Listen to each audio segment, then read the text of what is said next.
All right, so my name is Dennis. The presentation I'm offering today is called The Book of the Lost Narrator, Rhetoric and Esotericism in the Silmarillion. And what I want to argue today is relatively straightforward.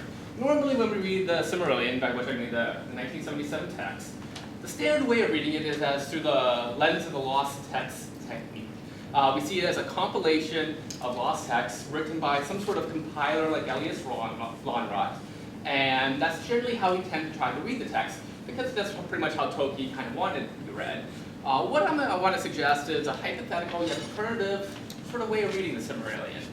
Ultimately, I want to suggest that instead of like a compilation of various texts from a wide and diverse background, it's actually a unified text, where all 5 stories in the Silmarillion are sort of part of a unified whole. And that this whole was written not by just a compiler, but an actual narrator cum historian with a very specific didactic purpose in what he's trying to do within the text. Now, if we read this text as a unified text with a single narrator, and give up the idea that the Silmarillion is a lost compilation of lost texts, there's a few things we kind of have to give up. The first thing we have to give up is obviously some explicit authorial and editorial intention. J.R.R. Tolkien never actually definitively decided how he wanted his legendarium to be transmitted to posterity, but he wanted some version of the lost text techniques to be used. Just didn't decide to know which one. And Christopher Tolkien as well, when he was making his editorial decisions for the Silmarillion, he pretty much said this is the conception that he was working with as well, and that the last 2 stories in the Silmarillion are completely and wholly separate from the first 3 stories in the Silmarillion. The last 2 stories, obviously, the Ælfwine and the of the Rings of Power. A unified reading says all 5 of those stories are actually part of the same whole. And we also lose a sense, for some people, the literary significance of the Silmarillion. Gergely Nagy is one of the people who says that this lost text method actually creates the sense of depth for the Silmarillion and what gives it value. He says that the Silmarillion, exactly as it stands in the 1977 text, basically re-encapsulates the entire history of folklore being transferred from a written medium, from an oral medium to a written medium, and that therefore it is a story about stories, both in a historical and a metafictional sense. So that's kind of one of the things we have to give up with my reading of the text. What makes me think I'm somewhat justified in reading the Silmarillion as I am, is that the lost text method does tend to bog itself down into because of the inconsistencies within the internal story of the text. Obviously, the 1977 Silmarillion doesn't have an explicit framing device. Christopher Tolkien said it was later said it was a mistake, but he had in fact removed any sort of framing device from that text. And some scholars, such as Nils Ivar Agøy, who David was mentioning earlier, said we should read the Silmarillion without trying to place it within the Eriol Ælfwine framework or Bilbo or Pengoloð, and simply take the position that the viewpoint being presented is that of J.R.R. Tolkien, wishing to present an audience of modern readers with a brief version of his legends and stories of the elder days. I'm going to be basically taking Agøy's approach as well, except in saying that it was Tolkien himself who's the narrator, that is sort of an anonymous narrator, who nonetheless we can tell has certain characteristics. And I think this is sort of tackling this 1977 text is sort of an important point because it does have a sort of canonicity within the Tolkien's writings. Some scholars tried to seem as if they want to discount the 1970 Silmarillion because we have the history of Middle-earth, which seems to some to be much more authentic than the 1970 Silmarillion. Yet, unfortunately, I don't think we can really simply discount that text. A lot of people, Jason Fisher is one example, for good or for ill, the work now stands as something like a canonical text, despite the unavoidable intrusions of its narrator. Now, in order to show that this text is the Silmarillion, it's been heavily worked over. It's filled with a number of rhetorical devices, which is one of the strategies I use to try to suggest that it was written by a single hand. I want to look at a specific passage. The passage occurs at the end of the Quenta Silmarillion during the War of Wrath. Melkor has just been defeated, and Nightglor and Maedhros are having a conversation outside Ælfwine's camp about whether they should fulfill the Oath of Fëanor, which says that they should recover the Silmarils at any cost. And they're debating among themselves whether they should go into this Ælfwine's camp with a victorious Elvish host and capture the Silmarils, which were their birthright. And this is the conversation which you see on the right-hand side of the handout. I'll read to you really quickly here. Maedhros starts. Who can tell to what dreadful doom we shall come if we disobey the powers in their own land, or purpose ever to bring war again into their holy realm. Yet Maglor still held back, saying, if Manwë and Varda themselves deny the fulfillment of an oath to which we name them a witness, is it not made void? And Maedhros answered, but how shall our voices reach the Ælfwine beyond the circles of the world? And by Ælfwine we swore on our madness and called the everlasting darkness upon us, and if we kept not our word. Who shall release us? If none can release us, said Maglor, then indeed the everlasting darkness shall be our lot, whether we keep our oath or break it. But less evil shall we do in the breaking. Yet he yielded at last to the will of Maedhros, and they took counsel together how they should lay hands on the Silmarils. Really quick passage there, very interesting passage. The first thing I wanted to point out to you guys, if we had to think about what's the main purpose of this passage, why was it even in the text in the first place? I think most would probably say that it's trying to tackle a moral issue. Basically, when faced with two bad choices, pick the lesser of two evils. That's the basic didactic purpose of the passage. And we've knowing Tolkien's own biography and what Tolkien himself would have preferred, I mean, there's a lot of justification for that view. What we see, though, is the right argument, the moral argument, is actually the fabled argument. Maglor presents the moral argument in a great deal of space, about 136 words. And it's sort of highlighted, if you will, by this direct speech. Maglor is his argument is presented within quotation marks. It's sort of highlighted in that way. And yet his argument fails.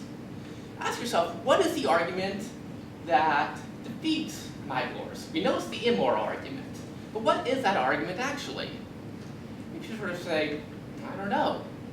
We really have no idea what the successful yet immoral argument is. We don't know what convinced Maglor to give up his own position and adopt the position of Maedhros. What happens is that this text suppresses the successful argument. In merely 9 words, we get this. He, meaning Maglor, yielded at last to the will of Maedhros. Why? The text doesn't tell us. It does not let the reader see for himself or herself the competing merits of these two arguments. It simply presents the moral argument and hides the immoral argument. Even though the moral argument is the one that fails, and the immoral argument is the one that succeeds in this particular situation. We as readers really don't get a chance to judge that. And that's one of the things that the narrator of this passage tries to do. He suppresses that argument purposefully, because he has a very clear didactic purpose here. The second thing I think is really interesting about this passage. This is a conversation between Maglor and Maedhros, a private conversation. There's no witnesses to this. So how does the writer of this text know what actually happened? We know earlier that, in fact, the entire War of Wrath is not something that we have any direct knowledge of. If you look a little bit earlier on the handout, this is what the text says a few pages earlier. Of the march of the hosts of the Valar to the north of Middle-earth, little was said in any tale. The elves who wrote the extant histories of Middle-earth did not participate in the War of Wrath. So tidings of these things they only learned long afterwards from the kinsfolk and Mon. Now, my gut instinct says that the reason J.R.R. Tolkien wrote this passage, and the reason Christopher kept this passage in the 1977 Silmarillion, is that he wanted to sort of authenticate the War of Wrath in some way. He wanted some way that direct knowledge from that period can be transmitted down to posterity. So both Tolkiens basically inserted this passage because they wanted the readers to believe this is what actually happened.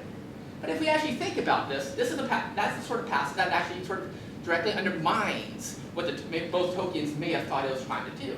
Because as most historians would tell you, we don't have any primary sources of this event. The only sources that we have are second-hand accounts, which the elves of Middle-earth got from the elves and Mon. And they got not immediately, but in a time period long afterwards. They don't, not only do themselves not have first-hand accounts of what happened, but what they have is mediated through time and the fallibility of memory and things like this. So even if we had first-hand accounts, those themselves are sort of questionable because when the victors write the histories, they're not going to be necessarily fair to their Arshen, Melkor, or Morgoth. But we have second-hand accounts, and basically a third-hand account, because obviously the writer of this text is using those second-hand accounts as authoritative sources. And we also know that the narrator even if we had a more sure means of transmission of knowledge about the War of Wrath than we actually do, even that, he would not have known about a private conversation being held by Bandos and Maglor. So what we have here is a case where I think this is an invented conversation. This is a conversation that's made up out of thin air, meant to serve the rhetorical purposes of whoever wrote this text. And that's actually not that uncommon. Ancient historians often insert speeches into their histories, and sometimes these speeches are wholly invented. Thucydides, he used a lot of direct sources, and he had a lot of justification for his speeches. Other writers, not so much. So basically we have, looking just at this one passage, to see two prongs of what the writer's text is trying to do. Clear didactic purpose, where he suppresses the wrong immoral argument and upholds or highlights the correct argument. And the fact that he may be entirely inventing this conversation which he is presenting without any chance of skepticism, or without presenting it in any way of putting some doubt in the reader's minds. So these are sort of the two prongs we can sort of see in this passage. And what I want to suggest is that this is actually very consistent with the Silmarillion as it's written as a whole. Rhetorically, it does a lot of these things as in suppressing wrong arguments and somehow rhetorically framing the immoral arguments in favor of the moral arguments, or what he considers to be immoral arguments. And that he doesn't always have a strong justification for the historical material which he's using. So basically, my suggestion, this passage is just one instance where information which seems to be reliable, in fact is not. Rhetorically, the construction of the passage suggests someone interested in guiding the reader to a morally worthy viewpoint. This animated ethos runs throughout all 5 stories of Silmarillion. Therefore, I suggest that they are written by a single author with a single ideological and didactic viewpoint, and that all 5 texts are unified by the authorial hand that shaped them. I should mention, because it's only 20 minutes, this is the only example I'm going to go into, but I think we can multiply examples if we had more time, relatively easily. Now, unified text, single narrator. If you accept that at this point, that's not bad for a day's work. But I think we can make things even a little bit more interesting. Now, if we happen to believe there's a narrator, if we do believe that, what can we say about this narrator? Who is he? What's his basic social conditions? I think we can actually explore a way to thinking about those kinds of issues. So turn over to the backside here. And I think this is where a political philosopher by the name of Leo Strauss can come in really, really useful. He was German-born, immigrated to the US because of World War II, and actually spent most of his time in the University of Chicago. And in 1952, he wrote a book called Persecution and the Art of Writing. And his basic thesis is this: there is a fundamental tension between philosophy and society. Society tends to be conventional, a belief in the ancestral, a belief in tradition, whereas philosophy is, by its nature, against the tradition, against the ancestral, by its habit of persistently questioning deepest beliefs. So what happens is that philosophers, when they write in illiberal societies that don't allow freedom of thought, they have to write in such a way that they don't get persecuted by the censors for expressing philosophical viewpoints. I think the example of Socrates and Plato exemplifies the necessity of esoteric writing very well, the art of writing. Socrates taught very openly in the Agora, and ultimately executed by the city of Athens. Plato, a little more ambiguous because he used the dialogue form. He lived to a ripe old age, although he did have some sticky points in his life. So basically, Ian Ward talks about 3 points of the esoteric writing, which is basically the art of writing where there's an exoteric doctrine and an esoteric doctrine. The exoteric doctrine is what's amenable to public morality, conventional morality, the ancestral, and the esoteric doctrine is a deeper doctrine, hidden inside the more conventional reading of a text. And that's the one meant for the philosophically elite, or the people most daring, most willing to question the deepest held myths of their society. The persecution thesis is one of the 3 prongs of the esoteric writing thesis, really the only one interesting for our point of view. Basically, writers write their true opinions in order to escape persecution. Long and short of it. If we were to do an esoteric reading of the Silmarillion, which is possible if we believe there's a single narrator, this is kind of what we come up with here. I should mention that esoteric reading is not necessarily a method. It's not like psychoanalysis or Marxist or anything like that where you can apply a whole scale to a text. It depends very much on individual writers. So many of the techniques of esoteric writing that Strauss points out can't be applied to every text that we suspect of being esoteric. Only a few of them actually do apply. And the most striking claim that Strauss makes about esoteric writing is that the author's real opinions are not necessarily equal to what his most frequently stated opinions are. And that's simply to say that the things that the censor is most likely to point out in the text are going to be completely ignored by a philosophically or careful reader, and the stuff that gets ignored by the censor is what's going to interest the philosophically minded reader. So how do we identify an esoteric text? Well, Strauss points out to contradictions, inconsistencies, roaring silences within the text as sort of guideposts to tell a potential reader that this text is actually esoteric. So if you look at a text written by a first-rate philosophical mind, Strauss is basically of the opinion that mistakes don't just happen. A Plato or a Machiavelli doesn't err or have typos. Everything that seems like an inconsistency or a contradiction is actually there for some sort of purpose. And this is something I think can apply to Silmarillion because, as we know, Christopher Tolkien himself says, this text is not a wholly coherent text. There's lots of contradictions and inconsistencies with it. Differences in style and presentation in various parts of it. And if we apply a technique of esoteric writing, we can maybe mitigate some of those perceived inconsistencies and come with maybe a little more exciting text, I think. And there is some, of course, historical justification for the view of esoteric writing. Moses Maimonides, a Jewish medieval theologian, in his Guide to the Perplexed, was actually prevented by Jewish law from teaching certain truths to students who weren't ready. Yet if you write a book, students who aren't ready might read that book. So how do you write your book and yet not teach it to people who aren't ready for that knowledge? You write esoterically, so that the careless readers don't notice what you're trying to get to deeply service, but the careful readers do. And then Strauss takes this basic insight and he applies it to Xenophon and Plato and Machiavelli and a host of other classical and ancient writers. If we read the Silmarillion esoterically, this is kind of what we would come up with here. We all know that, as we talked about in the passage earlier, the right moral argument is presented by Maglor. And that might be, in this view, the exoteric interpretation, the most dominant interpretation, the one conventional morality would not be outraged by. And obviously, this is sort of Tolkien's own viewpoint. He did have this sort of Catholic Christian sensibility. So we know this exoteric doctrine would be Tolkien's own doctrine, basically. But we look at the text and we notice the contradictions and the silences. Maedrose's argument is suppressed. That's one of those roaring silences Strauss would talk about. The rhetorical overdetermination of Maglor's argument, almost over the top. And Maedrose's argument sort of swept under the table. And if you start reading the Silmarillion a little bit more suspiciously, you sort of see moves like this occurring very, very frequently. Another example that comes to mind is when Fëanor is in Aemon, about to exile himself. And he's trying to justify his reasons to the Valar. And then we get in the prose passages, Fëanor's arguments are never presented simply in and of themselves. They're always commented upon by the narrator of the text. And this occurs also in the Saruman section in Lord of the Rings. The narrator talks about Saruman's arguments and doesn't simply present them because he doesn't want the reader to be potentially swayed by those arguments.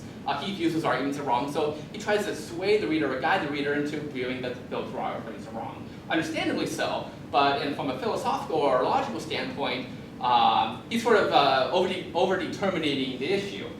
So, if we read the text Silmarillion esoterically, we sort of realize that some of these glaring inconsistencies or these silences or the things that maybe are glossed over a little bit too quickly might lead us to sort of a reading of the text that's actually very much against the grain. And that esoteric reading is very much an against the grain type of reading.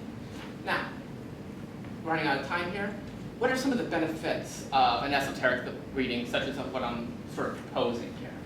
One of the benefits is that it opens up the text to sort of less naive or less innocent readings. Another example that occurs to me during the second big battle, where Morgul surprises Fëanor's army. And not only surprises him, but has him outnumbered. The narrator says Fëanor wins this battle because he has the light of Ammon in his eyes. And that's in the upper right hand of the second page. Now, the light of Ammon in your eyes is not a valid military principle. Nobody ever won a battle because you had the light of Ammon in your eyes.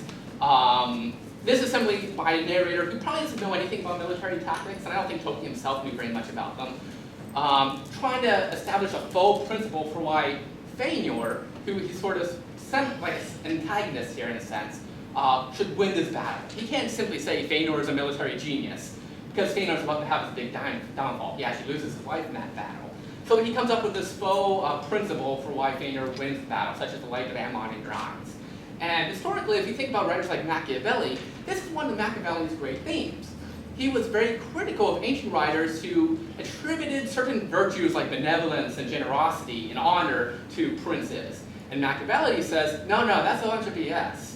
I'm going to tell you what princes really have to do in order to become actual powerful princes. And so that's where Machiavelli gets his reputation for cynicism.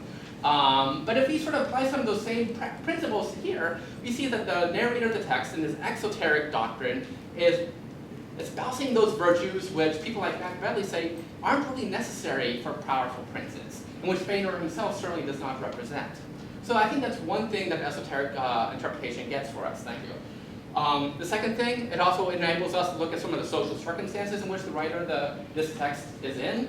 All of Tolkien's societies are fundamentally illiberal. The idea of freedom of speech or thought, which is basically a modern conception, doesn't really appear very much in any of the societies he creates. So how does a writer write in a fundamentally illiberal society? Well, Strauss has one thesis, the esoteric art of writing, which is one way of thinking about how writers write in illiberal societies. So we maybe open ourselves up to questions about that as well. Third thing, it's actually not really unheard of very much in history of literary criticism that we read a text completely against the grain.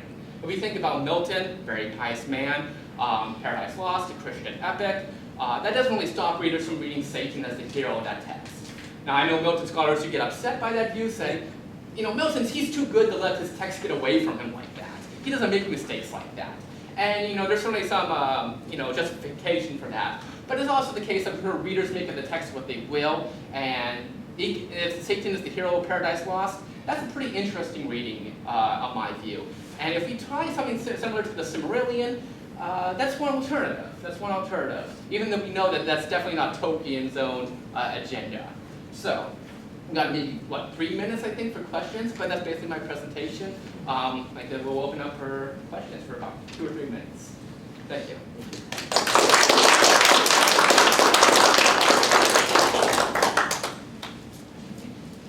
Yes? Kind of that last point, I kind of in danger of focusing more on the Milton, but obviously Melkor being the parallel to Satan. Surely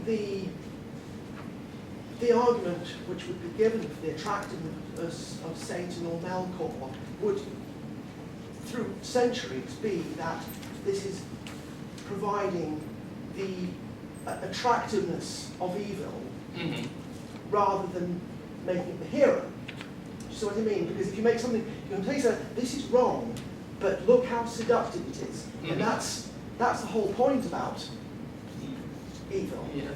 So I would say that having that was, I would really just question what you say about being reading. What I might suggest instead, as far as, I sort of threw that example in there because I know about it, but I don't know, I'm not actually that well versed in Milton. But I might suggest that people who emphasize Satan as hero is not because he is evil, but that he has actually virtues which, at least in the first 2 books, which are in some sense seem like real virtues. A sort of pride in his own being, a sort of humanistic outlook where it's better to reign in hell than serve in heaven, which under some viewpoints is sort of admirable in a sense. Not from Milton's standpoint, or Tolkien's actually. But as far as I understand the pro-Satan argument, it's not that they don't admire him because he's evil, but they reinterpret what actually is evil. And so where Tolkien, I maybe wouldn't necessarily say Morgoth is a good guy, but I would say Feanor is a very admirable character, and that he sort of gets a raw end of the deal in terms of what the text actually presents him as. So I think he might be a better parallel than Morgoth to Satan as a hero. So I might suggest that. I don't want to stretch this down too long, but surely the idea about Feanor would be that he was someone who was corrupted by his own genius. Corrupted? Well, the fact that he was corrupted is already swaying the argument in terms of an anti-Feanor position. He doesn't come out to a happy end, but really nobody comes out to a happy end. And at the very least, we can say that Feanor did have pride in his own abilities, and that he sort of rejected the traditional, moral and theological, conventional ways of being in your society, and he exploited his own virtues very humanistically through his own strength and power to try and get accomplish what he wanted to do. So, you know, I mean, that is something we can certainly debate about, but I wouldn't deny that he's been corrupted by his own genius, but he actually lived out the fruits of his own genius. And so that's a very sort of post-Enlightenment way of sort of thinking about the Silmarillion, which is not a post-Enlightenment text at all. But I mean, that's where I think the terms of debate would be. Are we out of time? If anyone's got any questions? That was awesome. Actually, one more. Sorry. Really quick. Go ahead, half a minute. Just a slight, there's obviously dangers with the esoteric readings. I'm sorry? There's obviously a clear danger with esoteric. It's actually not very widely accepted by historians of political philosophy, right. But it is omitted. And for good reason, perhaps. Yeah, I mean, yeah. But one of the obvious dangers of it is it attributes a sort of competence to the author that when dealing with difficult ideas, which they probably don't actually have. I mean, you know, so you're reading into things like, say, contradictions or what was the phrase you used? Inconsistencies or silences or something like that. And so on. When in actual fact, they're just, you know, our motivations, without being too Freudian about it, our intellectual motivations and ideas, it's all going on in here in a sort of, in a complex sort of way. And they're trying to deal with very difficult ideas. And therefore,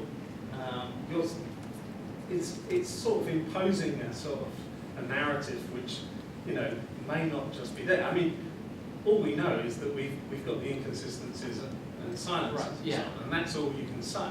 Mm-hmm. Right? So again, you know, perhaps here the same thing applies. I mean, Tolkien, obviously the danger of this reading, I'm sure you accept it, is that you're attributing a certain sort of divine omnipotence to the author that none of us actually have. Yeah, no, that's absolutely right, 100% right. And one of the things you can say about esoteric writing is that Strauss tends to approach esoteric texts as if they're sacred texts. I know, like in the Jewish Kabbalah tradition, and Strauss himself was Jewish, they would interpret not only typos as having divine meaning, but like squiggles on the page, seemingly accidental squibbles, and that's one type of Kabbalistic type of reading. And in Kabbalist tradition, those seemingly mistakes are guaranteed by the influence of God. So the meaning of text is guaranteed by God. Strauss is approaching from a much more secular point of view, and so instead of that the meaning of text is guaranteed by God, it's guaranteed by the genius of a first-rate philosophical mind. So it's completely inappropriate to apply esoteric writing to J.K. Rowling, even though she's great. It's much more appropriate to apply to Plato, Machiavelli, Spinoza, guys like that. And where any sort of inconsistencies are sort of washed up under the shore of esoteric reading, sort of approached, sort of reconciled in the end. While I think some of Strauss's esoteric readings are very interesting and thought-provoking, you don't really have to accept the thesis in as great a detail as he does. And I think the ultimate arbiter of whether you accept an esoteric reading is how interesting it is. Does it get you more things than it doesn't get you? And especially in a fictional text like this, where there was no actual primary writer of this text besides Tolkien himself, this sort of idea of applying an esoteric reader is sort of like a game. It's sort of a way, can we get something interesting out of this text based on the text itself? So there is that sense to it too, but you're right that it's a very controversial thesis, and it does assume an absolute humility in front of the text, which in some senses, where a lot of critics get criticized for putting their own thoughts into a text, this idea of absolute humility might be attractive to some. So it's simply an interpretation among interpretations. But okay, thank you very much. I think we're definitely out of time now.